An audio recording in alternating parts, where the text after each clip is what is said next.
الحمد لله رب العالمين يا رب. شيخ كشك يعني تعلمنا منه في بداية الدعوة كثيرا. أكثر حاجة أنا تعلمتها من الشيخ عبد الحميد كشك رحمه الله عاطفتي نحو ديني. من أراد مؤنسا فالله يكفيه،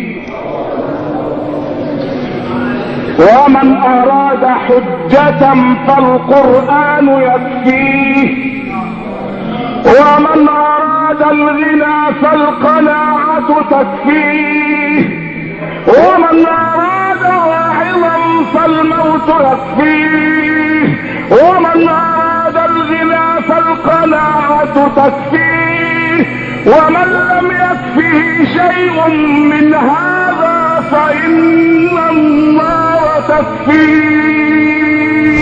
هذا الرجل اللي هز منابر الدنيا كلها بخطب الرنانة المؤثرة الجميلة. الشيخ عبد الحميد كشك ده يعني كان خطيبا من الطراز الأول. تسمع صوت الشيخ كشك وهو بيتكلم في غزوة من الغزوات كأنك تسمع اصطكاك السيوف.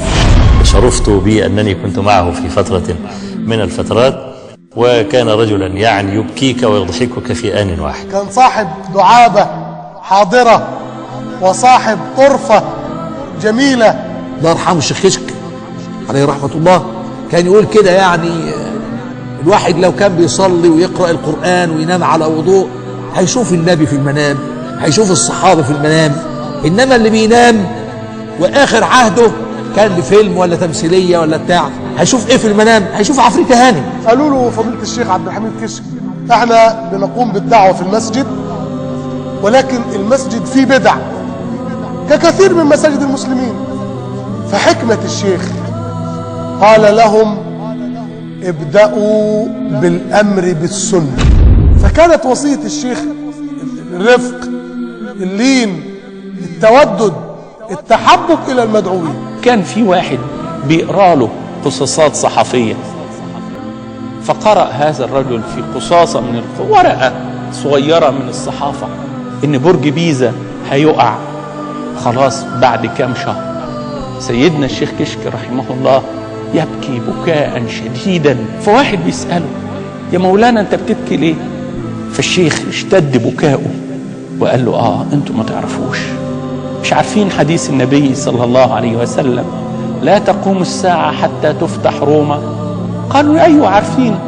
فالشيخ قال والله كنت أمني نفسي أن تفتح روما وأؤذن من فوق هذا البرج، فأنا أبكي خشية أن يسقط البرج قبل أن أؤذن من فوقه. لما جم ساعة منع من الخطابة في مصر فقولوا تعال سافر الدول العربية وهنديك كذا، فقال لهم كذا ايه اللي انتوا بتقولوا؟ فلوس ايه اللي بتقولوا عليه؟ والله لو اردت ان يجعل الله لي هذا التراب ذهبا لجعله لي ذهبا. كم من ترقيات غربت، وكم من مناصب قدمت، وكم من إغراءات قيلت، وكم من مسؤولين صاروني في بيتي لعرض المناصب من مصر وخارج مصر، ولكني دعوت الله قائلا احجبي اماما وامسني اماما واحشرني وانا ساجد بين يديك يا رب العالمين. قدر ربنا سبحانه وتعالى في يوم من الايام وهو رايح عشان يصلي الجمعة هو وابنه، واذا به يعني قام يصلي ركعتين رحمه الله رحمة واسعة، وفي الركعة الثانية يعني سجد سجدة واطال فيها، فابنه بيناديله عشان يلحقوا صلاة الجمعة، واذا به يجده ميتا وهو ساجد بين يدي الله. من المؤمنين رجال صدقوا ما عاهدوا الله عليه، فمنهم من قضى نحبه ومنهم من ينتظر وما بدلوا تبديلا. يا دعوة حق وبيان يا قبسا يهدي الإنسان